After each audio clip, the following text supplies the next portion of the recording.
Sonic Racing has an identity crisis, and you're probably thinking, what on earth am I going on about? Well, think about it.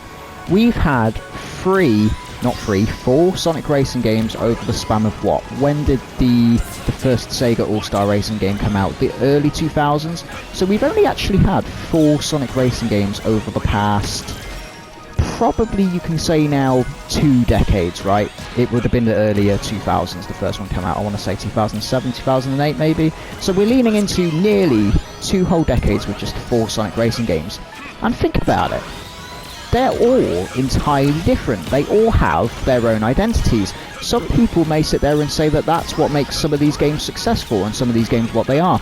I actually think, personally, that this is probably what's damaging the brand, because I think now, with Sonic Racing CrossWorlds, Sega has found the perfect formula for a Sonic Racing game. We've got the foundation now of having, you know, a very fundamental basis to work with on what game modes it should have, how the online and ranked should work. The foundations for everything to make the game successful is there. They don't need to pivot and do anything drastic like Mario did with Mario Kart World, where they completely sort of try and rebuild everything into almost an unrecognisable product. Sonic's kind of gone in very weird, wacky directions. Team Sonic Racing needs to be forgotten about because they tried the team mechanic. I was never really captivated by it, and I don't think it was really all that well executed anyway, and that game just kind of turned into a bit of a forgotten nothing burger. When you look at 2 Sega All-Star Racing games, I suppose they did follow a similar formula, but again, despite them being successful, I mean, Sonic and All-Stars Racing Transformed, until Sonic Racing CrossWorlds, easily remained my favourite racer, but they only did that type of game twice, and it kind of did build off the second one. But despite it building off the second one, the third game with CrossWorlds, again, they've kind of gone in a completely different direction, in the sense that the gameplay is entirely different. Obviously, now they're fully emphasising on the Sonic aspect. This is now a Sonic Racing game. You feel that with the tracks, you feel it with the character roster. In the other games, Sonic and All-Stars Racing Transformed, you got a few Sonic characters, but it didn't feel like you were playing a Sonic Racing game. It had Sonic tracks, the same as the other Sega All-Star Racing one, but they weren't Sonic games. This is the first actual Sonic Racing game that we have got, which is, in my opinion, actually quite crazy considering the size of this franchise, or the second one I should say, sorry, because of Team Sonic Racing. And I'm not kind of going to bother leaning into and discussing things like Sonic R, and, you know, like the really old sort of, you know, pixelated game that came out, you know, however many years ago. I'm just talking about the sort of more modern kart racers. And I feel like Sonic Racing CrossWorlds has opened a massive opportunity now for Sega to be able to sit there and say, right, we've got the mold now and sort of the identity. There's such great word of mouth that's surrounded with Sonic Racing CrossWorlds. They've created this identity now where I feel like every however many years, even if, you know, they do it once every 5 years, once every 6, 7 years, they now need to start making the formula the same. Yes, you could to a degree look at the different mechanics in terms of flying, boats and cars and say that, you know, they kind of expanded off Transformed, but they didn't really, because if you look at that one mechanic, which is the one thing they copied, everything else is different. It's an entirely different game. There's a completely different change in the theme of the game, in the sense that this is actually our first, or second, sorry, proper fully fledged Sonic Racing game. They've done so much with customization that they've never really expanded in, or they kind of built that off of Team Sonic Racing. But the point is, I feel like they've learnt from all the mistakes of the inconsistencies of kind of never knowing quite where to steer the racing franchise. And CrossWorlds feels like the first complete product that they've had. And as a Sonic fan, as someone that wants to see more Sonic Racing games, and certainly don't want to see them go back to the Sega route of doing the All-Star stuff, I think those characters work great as DLC, expanding the roster and all that kind of stuff. I would love them to expand on a Sonic Racing CrossWorlds every, you know, 5 years, where they just expand the tracks, make it visually better, further polish it, add more power-ups, add more abilities, add more modes.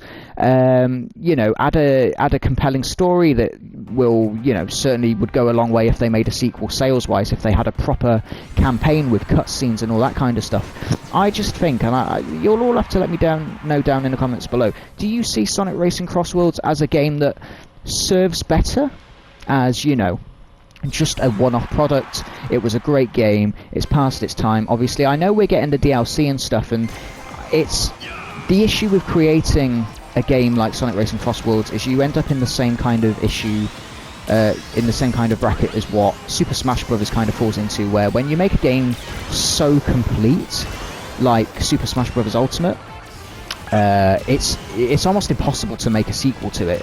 It feels like the only right thing to do is to actually just keep that game going as the final, you know, literally within the name, ultimate kind of game of the franchise. Sonic Racing CrossWorlds is probably not quite comparable to that because it's a Sonic franchise, and now they've got the perfect formula. It was something that I leaned on in a prior video I made where I said everything that this game needs to do to survive to next year.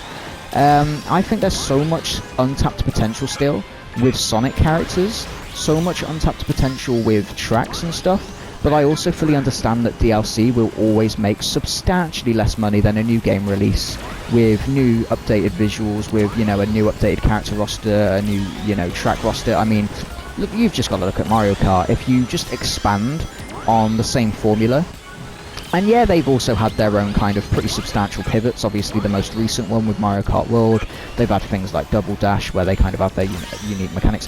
But the main core of the franchise of Mario Kart, you know, 6, 7, 8, you know, is always been there, and Sonic Racing hasn't ever had that. And I feel like CrossWorlds is the perfect opportunity for Sega to finally, you know, put their foot down on the brake now and just say, this is the foundation of exactly what we want every racer to be going forwards. Let's just expand and build off this. And I don't see why, if they continue building a good rep, if they keep always adding, you know, interesting DLCs, the character roster you don't need to worry about, because all you do is just keep further expanding your existing one. You take the current characters from the current roster, like any Mario Kart game does, and Sonic's got so much untapped potential in this game still, in terms of this. There's unlimited. I mean, this is a franchise, you know, like Mario, that's been going on for 30 years.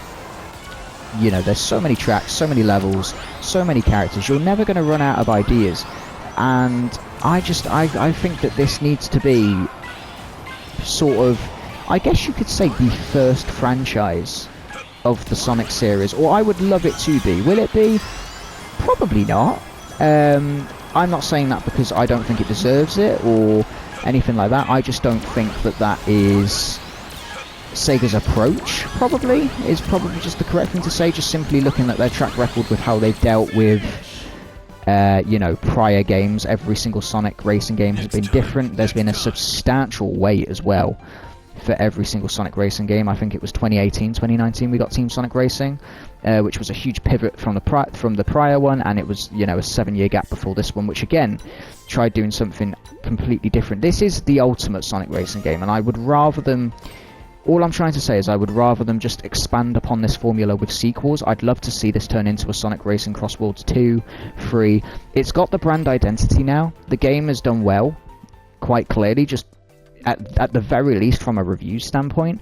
The game's been getting substantial content, and there's no reason why every time you make a new release you can kind of, again, keep that content rolling over. They haven't necessarily got to go with the DLC route, because CrossWorlds can always also fall into the Sega route as well. Sega's always going to own a vast variety of IPs. Sega's always going to be able to put things from, say, you know, Super Monkey Ball, Persona, Yakuza, all that kind of stuff can always come into the game. So there's no reason why they can't, you know, always sort of delve into that CrossWorlds element. But as a Sonic fan and someone that just really likes the foundations, I say the foundations, it's a complete product as it is. I'm very happy with this game, and I think they did an incredible job. But obviously we are eventually going to reach a point. I'm nowhere near that point yet. This is going to be, you know, probably half a decade down the line where we've received all the content for this, we've played it, where they will eventually probably want to make yet another Sonic Racing game, and I don't want them to pivot away from this again. I just want them to expand. I would love the next trailer to be a CrossWorlds 2. I think that is the perfect way to go forwards. I think it assures you that you know, sort of, I don't even know what the word is. I guess just that assurance that, you know, you're getting quality. I don't quite know where this game come from, to be honest, because we came off the back of Team Sonic Racing, and obviously that game was just sort of very forgettable and mediocre. It was by no means a terrible racing game. You could have maybe a couple of hours fun with it, but I've played 60 odd hours of Sonic Racing CrossWorlds, and God knows how high that number's going to rise by the time I get to even just the end of this year, you know. And I really think there's so much untapped potential that if we don't get sequels and they just completely branch off in a different direction, and say the next game they decide to make is a riders game, I would be gutted, because I think you can actually just improve the gameplay of these vehicles. And I think that in itself, if you do what, say, Mario Kart does, if you just improve the gameplay, improve the mechanics, and you just sort of, you know, update the visuals of the current tracks, add new tracks, and add new characters, and then obviously you do different DLC, take out the DLC characters, obviously for licensing reasons, and you know, sort of build your own sort of custom roster there with the DLC stuff. I think this has got huge potential to be a franchise. I'm not sure if Sega really plans on doing that, obviously, or whether they might just sort of say, you know what, that's a one and done, it's been a success, we're just going to move on now, and maybe we won't get another Sonic Racing game for another decade or so, because, you know, maybe this will just keep ticking along with sales, they might be happy with it. It's a great game. I mean, one day I'll probably end up getting a Switch 2, I'll end up getting it on that. One day I'll get the PS6, I'll probably end up rebuying some kind of version of it on that, or when I get if I get an Xbox. You know, it's one of them games where it is just timeless. But yeah, let me know down in the comments. Do you agree with me? Would you kind of like to see CrossWorlds become a franchise game, or are you just kind of happy with this, you know, sort of one and done scenario that we are currently in?